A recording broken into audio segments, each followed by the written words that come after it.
Assalamualaikum to Madam Azra. My name is Betricia Zahira binti Abrahman, student ID 2023 at 67758. So today I will be presenting about my article critique titled Resolving Conflict in the Workplace and Why Common Sense Isn't Enough. So I will start my presentation with the article summary. The article Resolving Conflict in the Workplace and Why Common Sense Isn't Enough discuss the growing challenges of workplace conflict, especially in the small businesses where small team size can intensify disagreement. The author explained that conflicts often emerge due to the communication failures and perceived inequities within the organization. Richard Birker, a conflict resolution expert, explained that many managers lack of formal conflict management skill, often having been promoted based on the technical performance rather than their leadership readiness. Therefore, effective conflict resolution requires structured communication, tailored training, and sometimes for professional intervention. The article concludes that conflict resolution cannot rely on common sense alone. Instead of, the organization should seek systematically processes and expert guidance when necessary to prevent the long-term organizational issue. Next, I will be continue with the critical analysis, which I strongly agree with the article agreement that communication breakdown is the most common cause of conflict.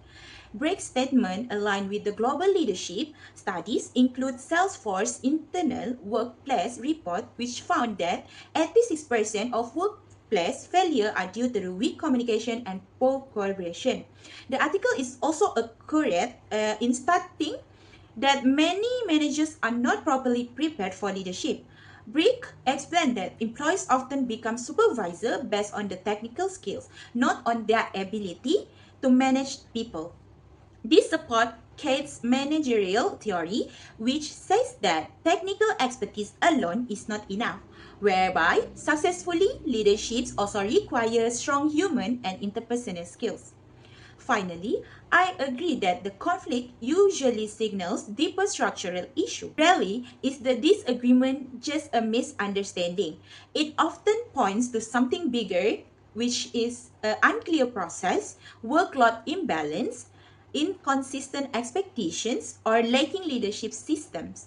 This is the realistic observation based on the organizational behavior study. This concept also can be seen clearly in the real organizational. For example, like Google experienced major conflict in 2018 when the employees worked out over unclear communication and perceived unfair treatment regarding internal decision. The problem wasn't just disagreement, it's a highlighted deeper issue with transparency and leadership processes. Second cases, which is Toyota. Toyota Lens, a production system, demonstrates the opposite example. Toyota encouraged the structured communication through daily stand-up meetings where problems are being discussed openly. This system dramatically reduced the conflict causes by the misunderstanding because communication is routine and expected. The last example is in the NHS in United Kingdom that many senior doctors move from the clinic expertise into the managerial position without receiving a leadership training. It may result in the team frustration and difficulty resolving dispute. Support Briggs' point that technical skills does not automatically translate into people management competence. These examples show that the article agreements align with the real organization solution, supporting that the validity of the insight given by Brick and Lesson Sky. Next, I'll be moving to the recommendation. Based on the article and further workplace research, I recommend 4 strategies for the organization to adopt. The first one is the company should establish structured communication routines when teams formally check in, clarify expectation, and align priorities, where the misunderstanding will be declined easily. Second, the organization should provide a conflict resolution training for the supervisor. According to Brick, training is the most valuable investment a business can make because leaders then need more than technical experience where they need negotiation, listening, and emotional intelligence skills. The last one is organization should install processes to detect recurring issues in the same conflict appear repeatedly. That means that the system not for the people that needs adjustment. Finally, when the conflict becomes too large or emotional for the internal resolution, involving a professional mediator, not a weakness. As Brick said that seeking outside assistance is a sign of strength and maturity. This recommendation can also be linked to the real organizational. For example, like Amazon uses a weekly alignment meetings where the team leads confirm progress and expectation. This structured communication will reduce assumption based on the errors. Second is IBM trains the new manager through leadership academic, which include conflict resolution model, emotional intelligence, and personal-based leadership profile. The last one, Toyota conduct a root cause analysis known as a 5 whys method to identify the true causes of the recurring problem instead of treating the surface level conflict to be higher.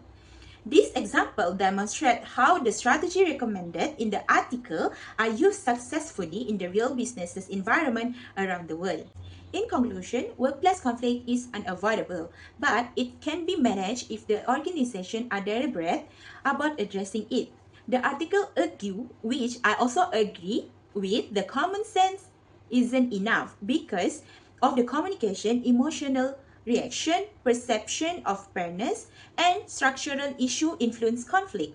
Structured communication, trained leaders, and professional assistance, when needed, can be help the organization not only resolve dispute but also improve their workplace culture, employee engagement, and a long-term productivity. By using real technique that companies like Toyota, IBM, and Amazon already apply, businesses can create healthier and more effective working environment. That's all from me. Thank you for watching and thank you for listening.